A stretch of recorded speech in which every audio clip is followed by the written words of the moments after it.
You ask Tiger to solve. This deals with linear equations with one unknown.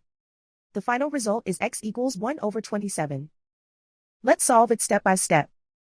Simplify the expression.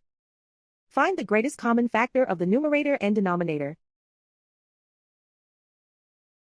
Factor out and cancel the greatest common factor.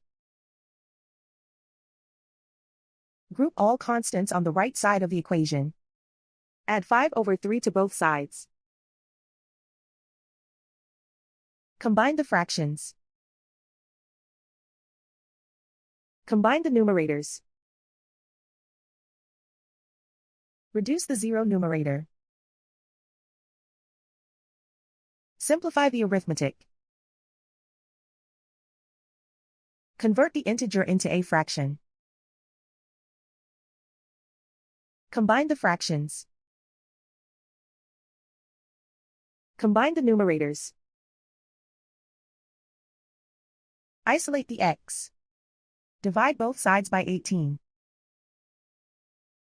Simplify the fraction. Simplify the arithmetic.